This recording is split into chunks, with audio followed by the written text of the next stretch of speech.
이름으로 기도합니다. 아멘. 성경은 이 세상에서 역사의 황금 시대를 약속하고 있지 않습니다. 오히려 이 지구촌이 살고 있는 인간 세계는 그 겉모양이 어떤 모습을 입든지, 어떤 이데올로기에, 어떤 정치 제도의 옷을 입고 있든지 갈수록 그 중심부가 복잡해지고 더 어려워지고 더 혼란과 무법과 폐괴함이 하늘에 사무친다고 성경은 알려주고 있습니다.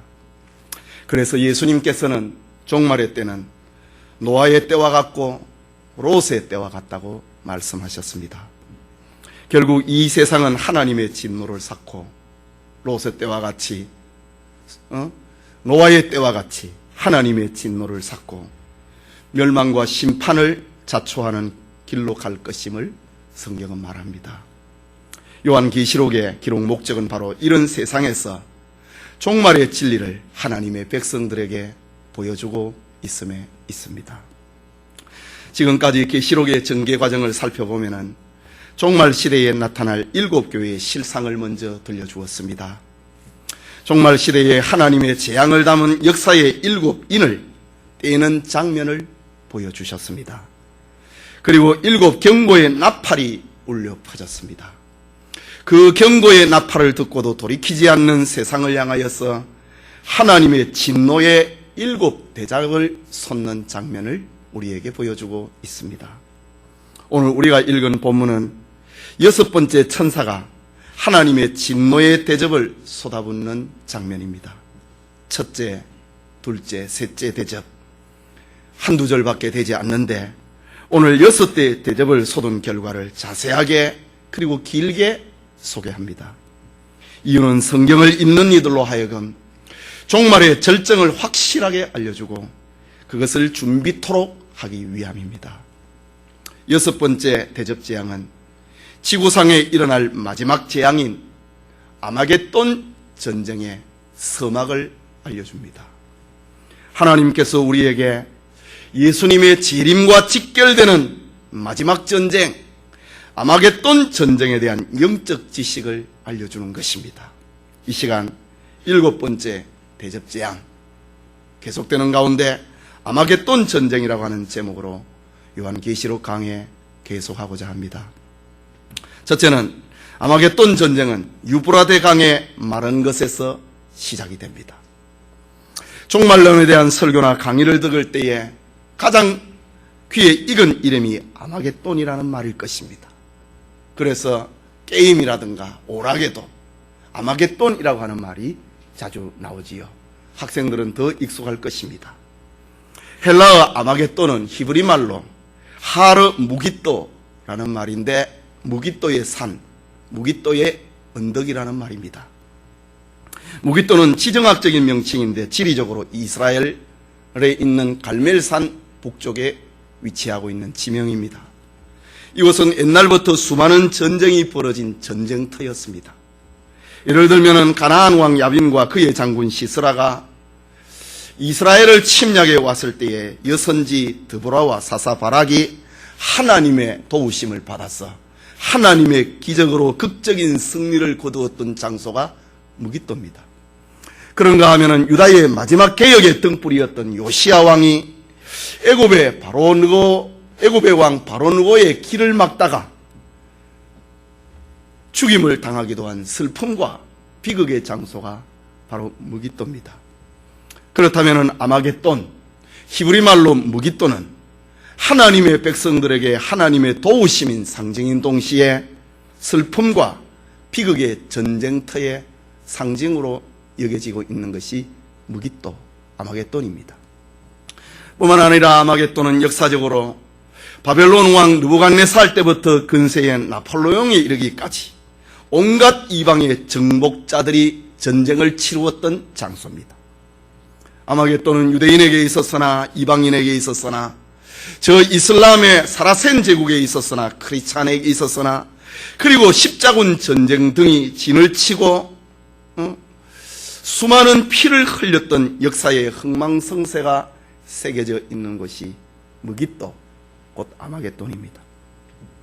구속사적인 의미에서 볼 때 아마겟돈은 7마리의 짐승, 곧 애굽과 아수르와 바벨론과 페르시아와 헬라와 로마 제국, 그리고 마지막 적그리스도의 단체인 마지막 7번째 짐승들이 하나님의 백성들을 짓밟는 지역을 상징적으로 가리키는 것이 아마겟돈, 곧 무깃도입니다.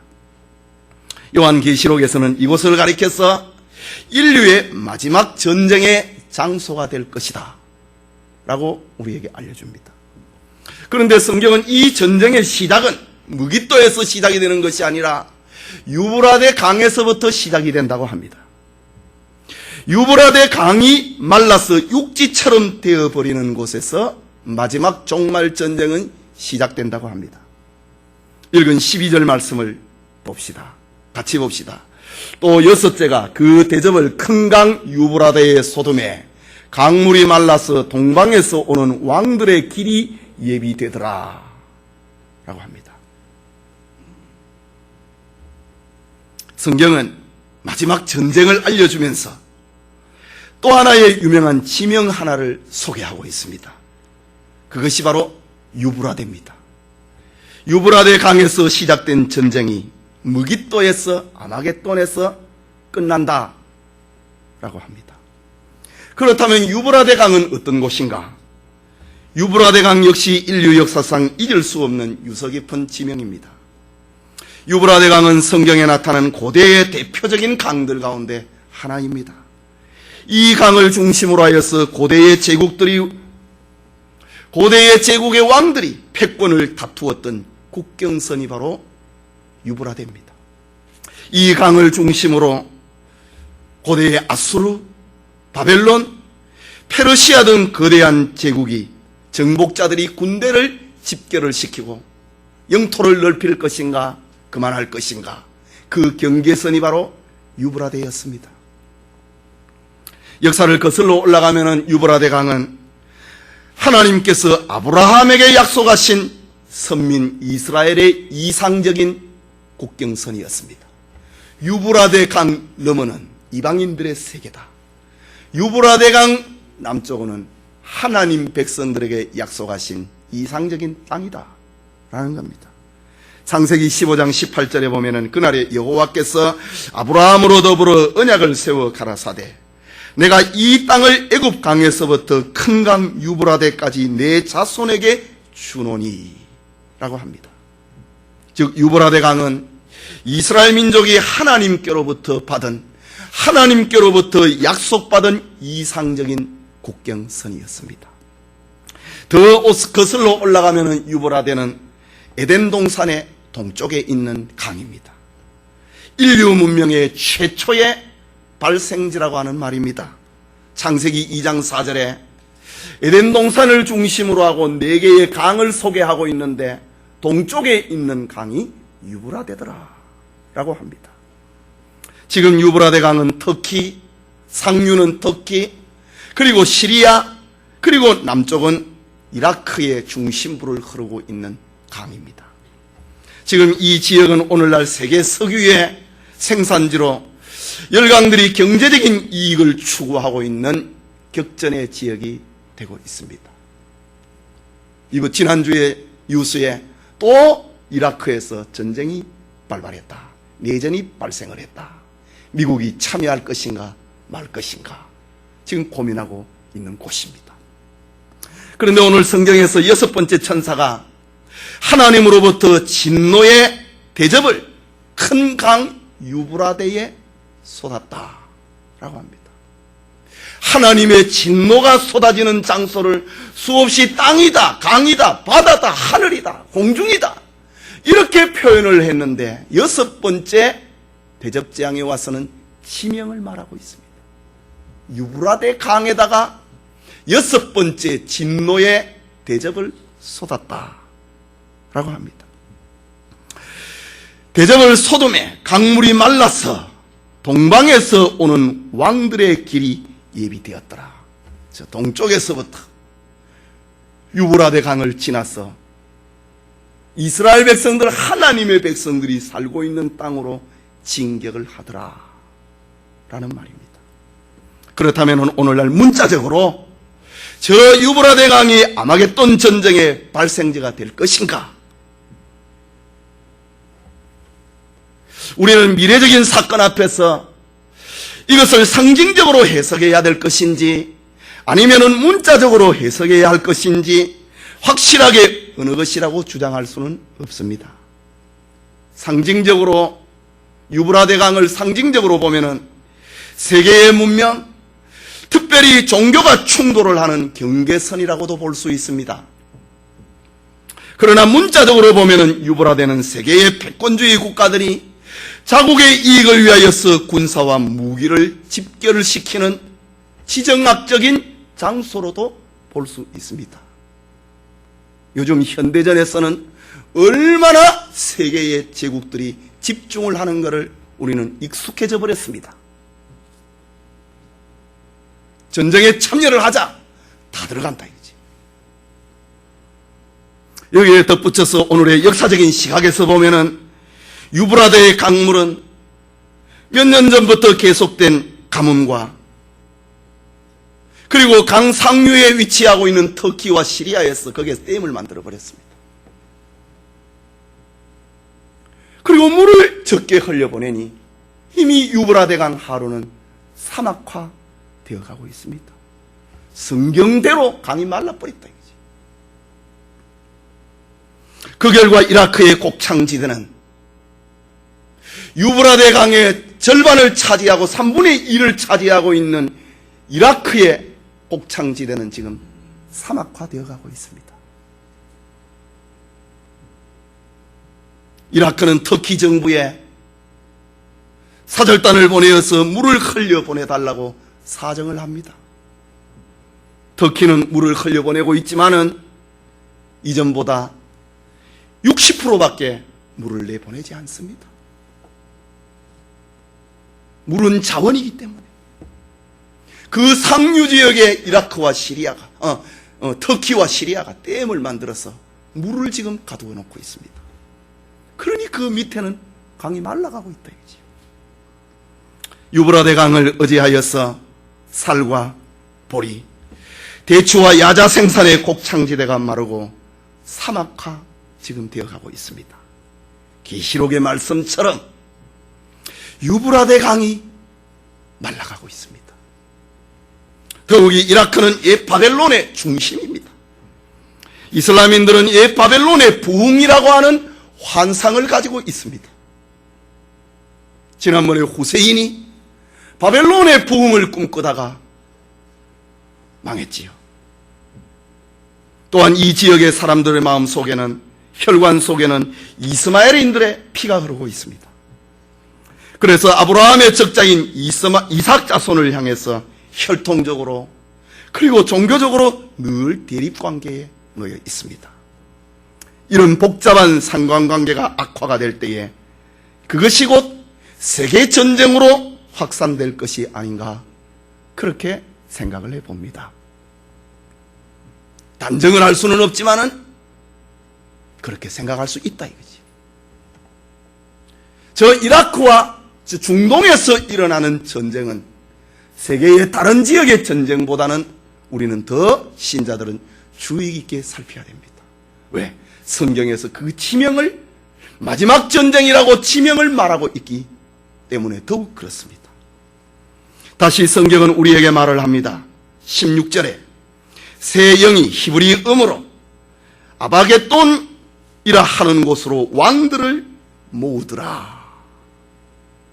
두 개의 지명을 지금 말하고 있습니다. 새 영이, 조금 이따 설명할 것입니다. 새 영이 히브리 음으로 아마겟돈이라 하는 곳으로 왕들을 모으더라. 하르 무깃도라고 하는 곳으로 왕들을 모으더라 라고 합니다. 말하자면 유브라데에서 시작된 전쟁이 아마겟돈으로까지 확전이 된다고 하는 말입니다.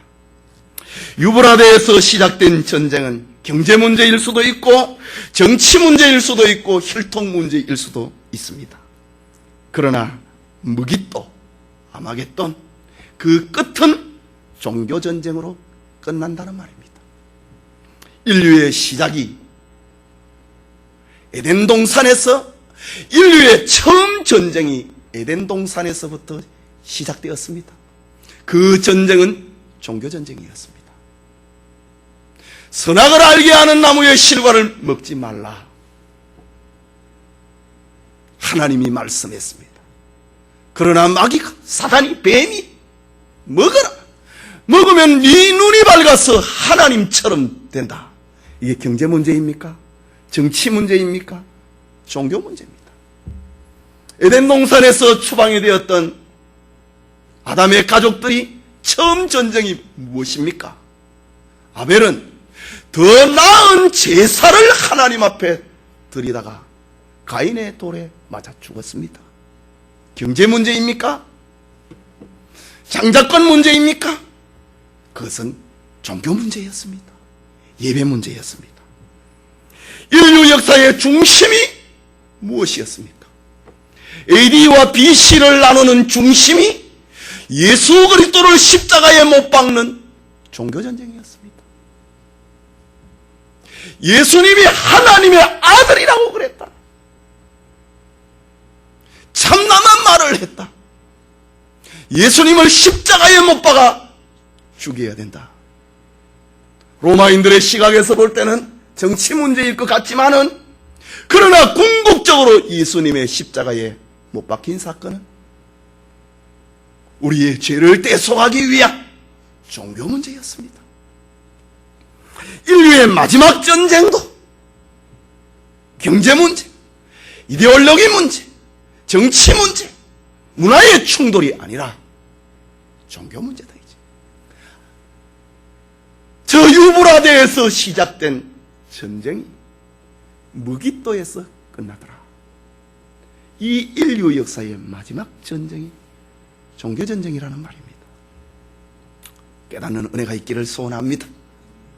그게 두 번째로, 아마겟돈 전쟁의 주범은 개구리 같은 새 더러운 영이라고 합니다. 본문 13절을 같이 읽읍시다. 또 내가 보매 개구리 같은 새 더러운 영이 용의 입과 짐승의 입과 거짓 선지자의 입에서 나오니 라고 합니다. 여기 개구리 같은 새 더러운 영의 정체가 무엇인가? 첫째로 용은 이미 요한계시록 12장에서 나오는 한 큰 붉은 용을 말합니다. 그는 귀신의 왕이고 바로 사탄입니다. 둘째는 짐승이라고 했습니다.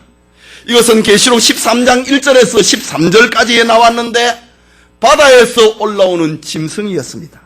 그것은 바로 적기독의 권력의 정체였습니다. 세상 권력이었습니다. 그래서 7마리의 짐승이라고 했습니다. 애굽이라고 하는 제국의 짐승이었고, 아수르와 바벨론이라고 하는 짐승이었고, 그리고 페르시아라고 하는 짐승, 헬라라고 하는 짐승, 그리고 로마라고 하는 짐승, 그리고 마지막에 오늘 등장하는 짐승, 짐승의 입에서 라고 합니다. 셋째는 거짓 선지자라고 했습니다. 이것은 계시록 13장 11절에서 18절에 강의했습니다. 거짓 선지자입니다. 의용 종교단체를 말합니다. 혼합 종교단체를 말하는 것입니다. 종교를 이용을 하여서 그 이마와 손에 666이라고 하는 인을 치는 거짓 종교단체, 그리고 우상에게 절을 하게 만드는 저들이다 라고 했습니다. 그런데 성경은 왜 사탄의 삼위일체와 같은 용과 짐승과 거짓 선지자를 가리켜서 개구리같이 더러운 새 영이라고 표현하고 있는가? 옛날부터 유대인들은 개구리를 재앙과 관련된 동물로 생각했습니다. 모세시대에 애굽에 내린 재앙 가운데 하나가 개구리 재앙이었습니다. 시편에도 개구리는 재앙을 가져오는 동물로 보았습니다. 또한 개구리는 물과 바다 중에 거하는 부정한 동물로, 그 경계선이 없는 동물로 나타납니다. 개구리는 습지와 진흙의 더러운 곳에서 살면서 불쾌하고 혐오감을 일으키는 생물이다 라고 성경은 말합니다. 이처럼 개구리 같은 새 더러운 영은 바로 세상에 존재하는 모든 악의 연합체를 가리키는 것입니다. 그런데 왜 개구리같이 더러운 영이 용의 입에서 나오는가? 짐승의 입에서 나오는가? 거짓 선지자의 입에서 나오는가? 왜 수많은 동물의 여러 기관들 가운데서 그 입에서 나오는가? 라는 말입니다. 그것은 사탄운동의 마지막 사탄운동의 강력한 설득력을 말하는 것입니다. 무엇으로 사람을 설득을 시킵니까? 말로 설득을 시킵니다. 사탄의 악한 생각, 악한 계획, 악한 음모, 악한 수단, 악한 방법을 말이라고 하는 것을 통하여서, 입을 통하여서 설득을 시킵니다. 거짓의 설득력입니다.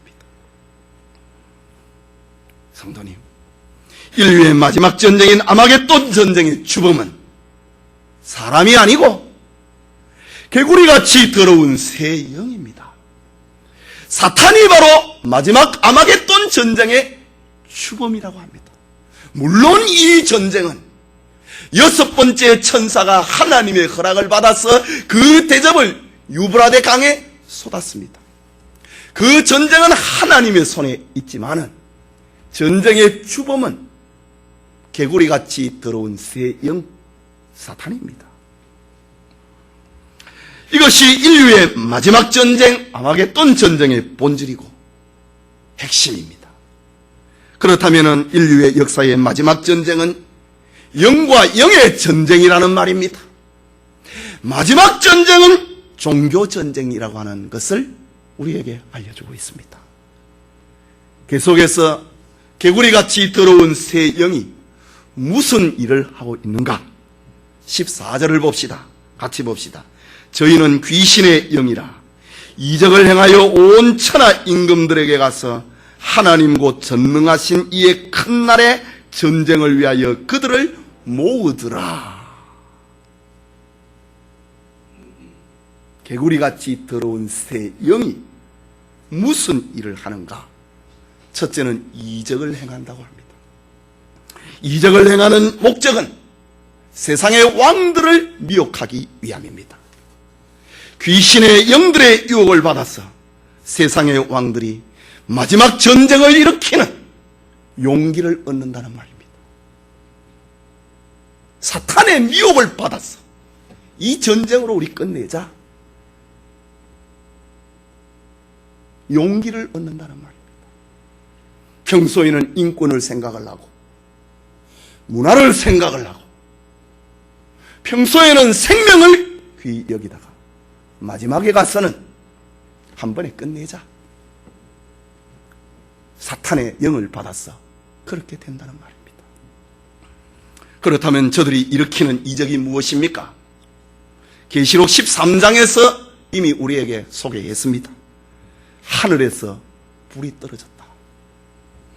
우상으로 하여금 말 못하는 돌덩어리로 하여금 말을 하게 한다. 그 결과 세계의 여러 종류, 여러 방면의 지도자들의 가치 판단 기준이 흐려져 버리고 맙니다. 정치 지도자, 경제 지도자의 가치 판단이 흐려져 버립니다. 사회와 교육과 문화와 종교의 지도자들의 판단력이 흐려져 버립니다. 그래서 통상적인 사고법칙이 아니라 비정상적인 사고, 비정상적인 판단으로 전쟁을 일으키게 된다 라는 말입니다. 개구리같이 더러운 새 영이 하는 일이 무엇인가? 온 천하의 임금들을 충동을 시켜버립니다. 오늘 본문에 온 천하 임금에게 가서 귀신의 영이 이적을 행하고 사람들을 흥분을 시키고 미혹을 시키고 가치관을 흔들어 놓고 난 다음에 하는 일, 온 세상 임금들에게 간다. 충동을 합니다. 우리 몇 주 후에 17장에서 살펴볼 것인데, 그 충동은 더러운 영의 인도로 음행의 포도주에 취해버린다.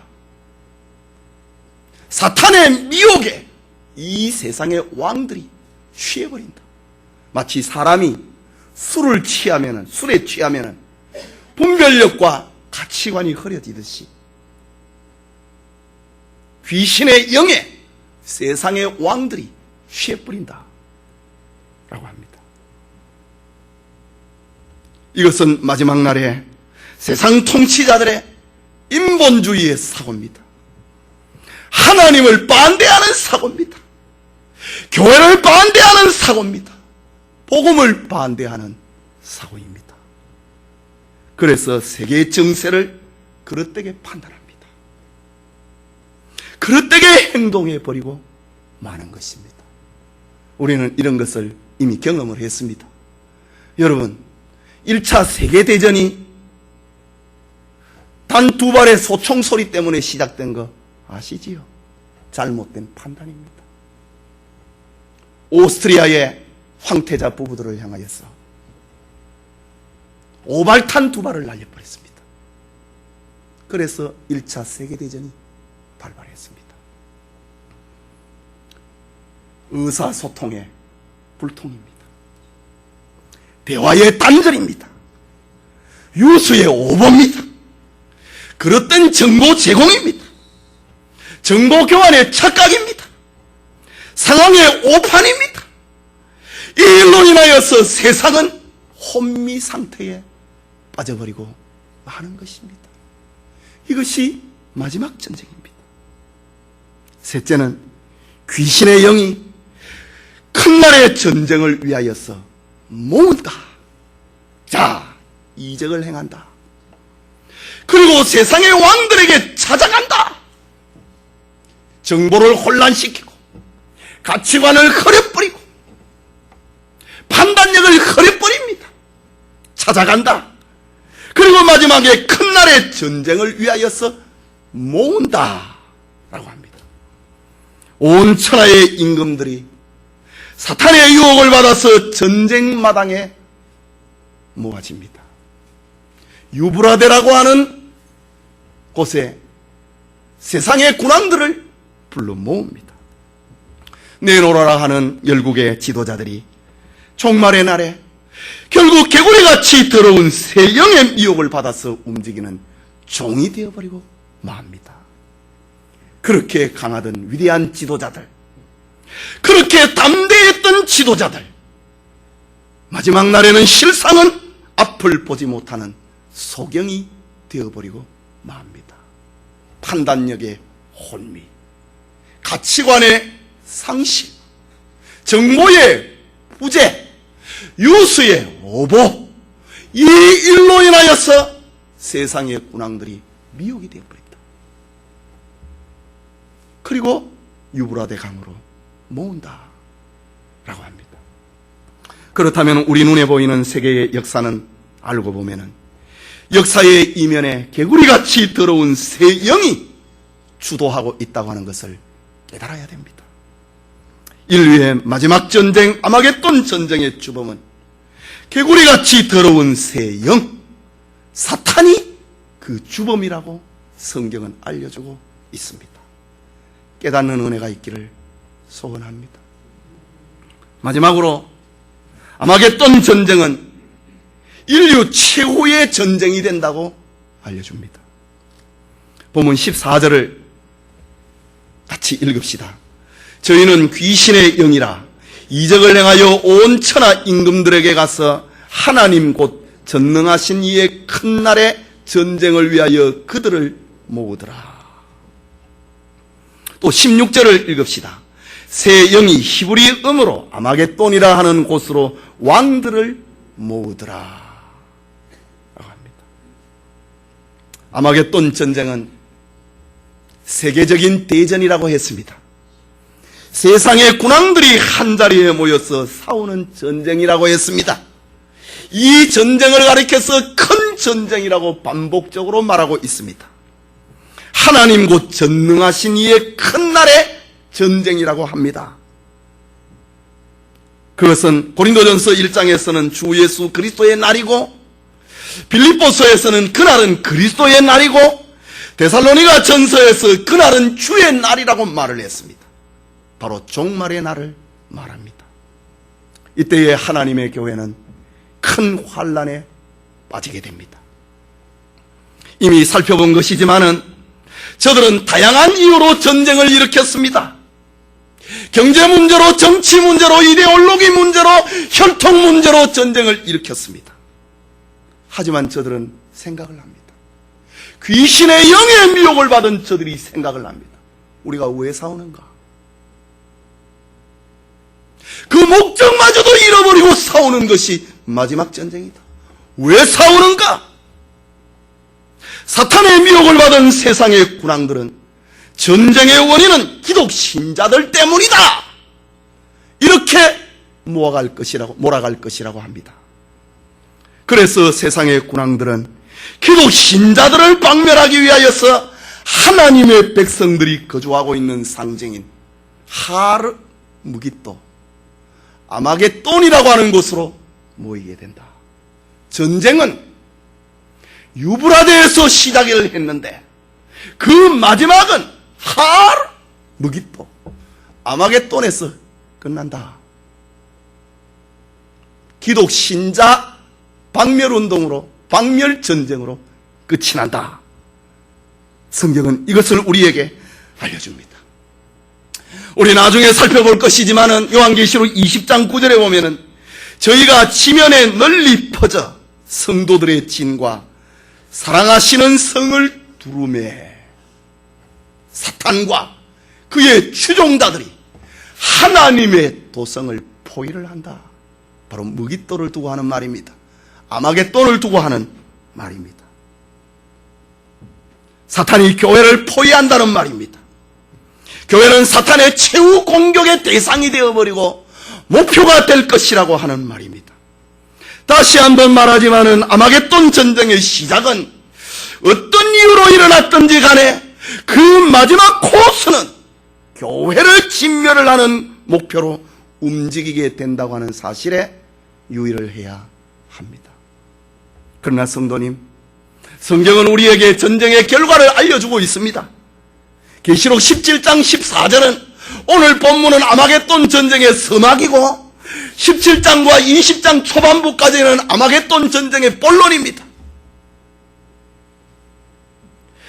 17장 14절에 아마겟돈 전쟁의 본론 부분에서 이야기를 하기를, 저희가 어린 양으로 더불어 싸우려니와 어린 양은 만주의 주시요 만왕의 왕이심으로 저희를 이기실 터이요 또 그와 함께 있는 자들 곧 부르심을 입고 빼내심을 입고 진실한 자들은 이기리로다.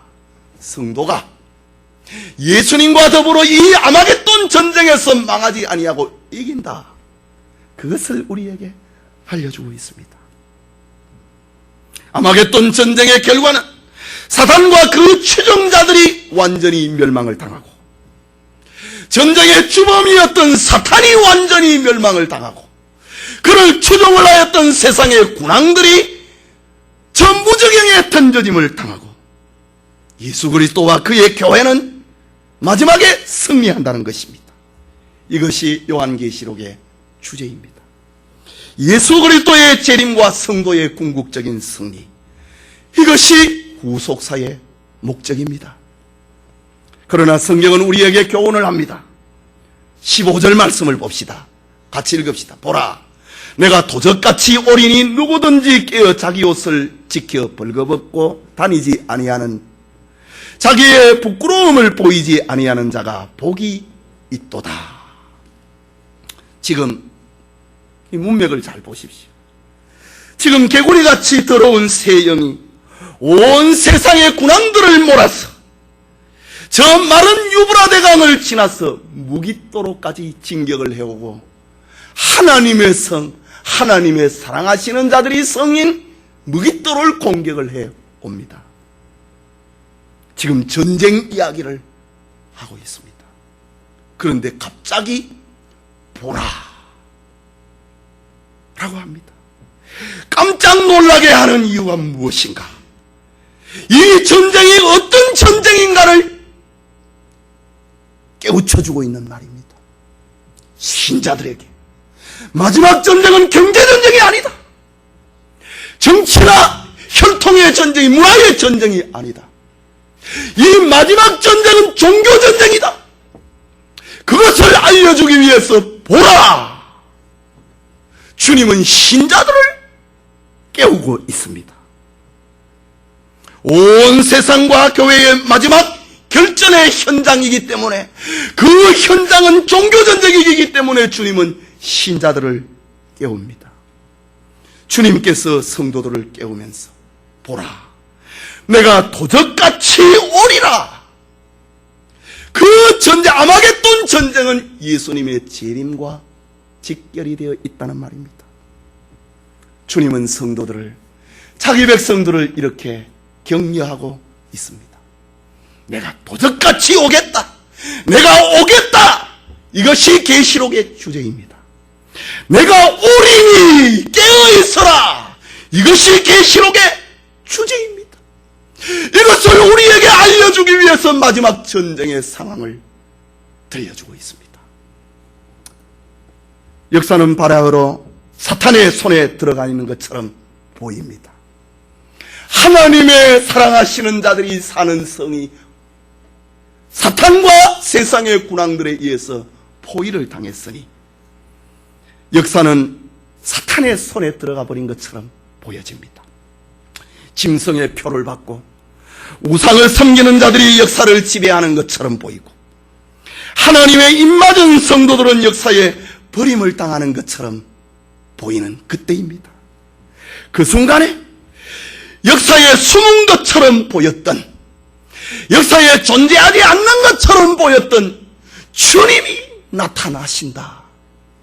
예수님이 재림하신다. 주님은 끝까지 침묵하지 않으신다. 주님이야말로 이 역사의 주인이다. 그것을 신자들에게 알려주고 있습니다. 그리고 주님은 이 마지막 날을 기다리기 위해서 최선의 준비를 하라고 합니다. 종교전쟁이라고 했습니다.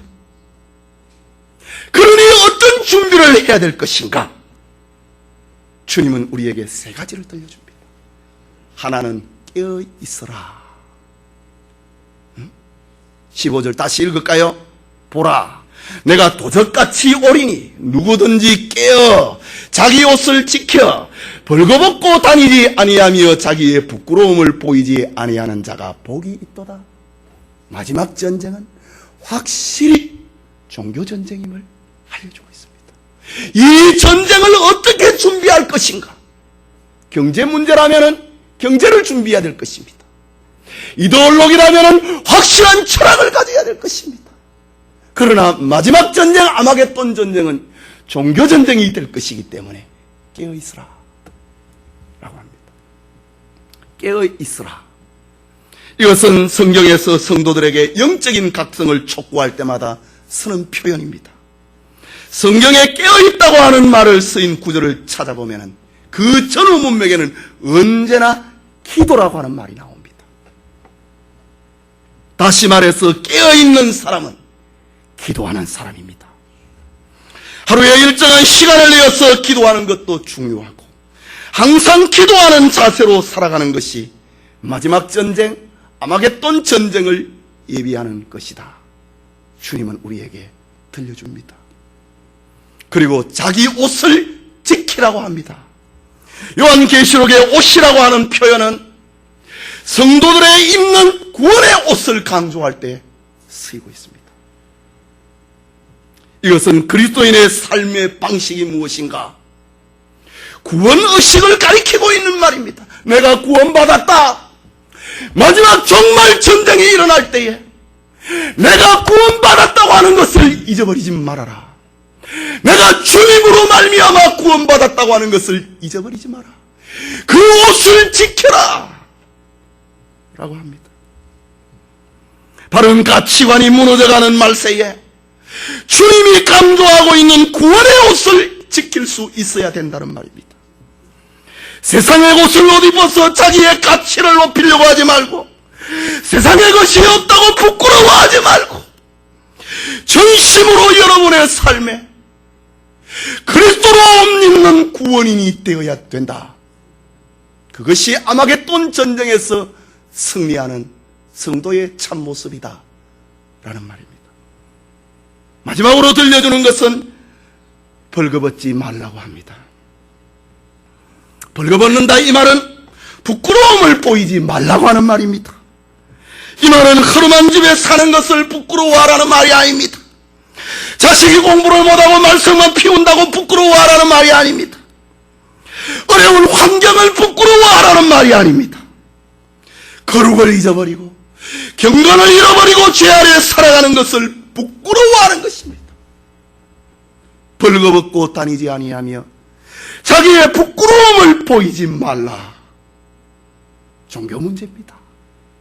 신앙 문제입니다. 이것이 아마겟돈 전쟁에 참여하는 성도들의 모습이다. 성도 여러분, 로마 제국에 기독교가 공인이 되고 기독교가 국교가 되는 초대교회 시절에 생긴 우화가 하나 있습니다. 긴 역사를 압축해 놓은 우화인데 참 재미있습니다. 로마의 그리스도인들의 숫자가 자꾸 증가하기 시작합니다. 그야말로 10대 박해 때의 이야기입니다. 그러자 로마 황제는 신하들을 불러놓고 그리스도인들을 없앨 방도를 찾으라고 합니다. 먼저 황제 자신이 신하들 앞에 의견을 내놓습니다. 지금까지의 로마의 법률이 너무 허술해서 그런 것 같다면서 그리스도인들은 무조건 죽이는 식으로 법을 개정을 하라. 바로 네로와 10대 밖의 황제들의 시대를 말하는 겁니다. 그랬더니 한 신하가 폐하, 그러면 절대로 안 됩니다. 저 그리스도인들은 죽기만 하면은 순교자로 추앙을 하기 때문에 그 방법은 오히려 역효과를 낼 것입니다. 그리고 대안을 내놓는 것이, 이제부터는 예수 믿는 사람을 찾기만 하면 잔인한 고문을 하는 것이 어떻겠습니까? 죽이지 말고 죽이기 전까지 고문을 하는 것이 어떻겠습니까?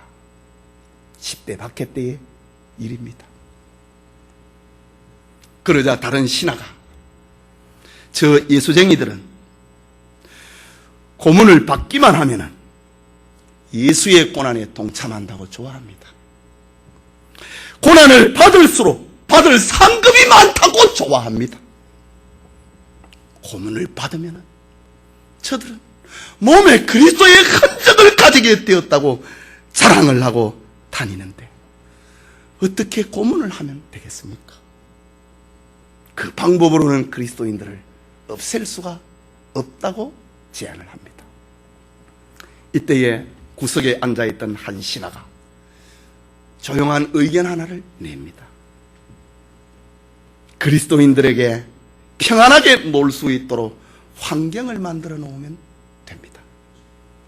바로 기독교의 공인, 로마 제국의 기독교의 국교 시대를 말합니다. 기독교를 없애는 가장 무서운 요인은 황제여, 외부의 박해가 아니라 내부의 안일과 타성과 부패입니다.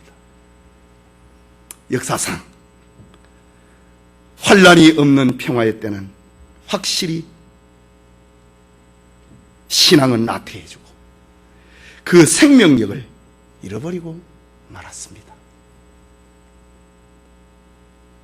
오늘의 한국교인들이, 환란이 없는 한국교인들이, 교회 가는데 핍박이 없는 한국교인들이 가슴에 새겨야 될 말씀입니다. 평화의 때는 신앙을 다 잃어버리는 때라는 말입니다. 성경은 언제나 우리에게 본질적이고 궁극적인 진리를 들려주고 있습니다. 처음이 확실합니다. 하나님이 천지를 창조하셨다. 역사의 중심이 확실합니다. 십자가의 주님이 내가 다 이루었다. 역사의 마지막도 확실합니다. 깨어있으라. 자기 옷을 지키라. 부끄러움을 당하지 말라. 마지막 전쟁도 종교전쟁이 될 것이다. 주님은 알려줍니다. 이런 의미에서 아마겟돈 전쟁은 결코 성도들에게 있어서 절망의 신호가 아니라 예수님의 재림과 영광의 신호임을 우리는 깨달아야 됩니다. 여러분, 주님의 재림이 가까워오고 있는 이때에 귀를 즐겁게 하는 자극적이고 솔깃한 말보다는 부디 우리를 진정 그리스도인 되게 하는 경고의 메시지를 따라가는 생명과 구원의 은총이 우리 모든 성도들에게 있기를 축원합니다.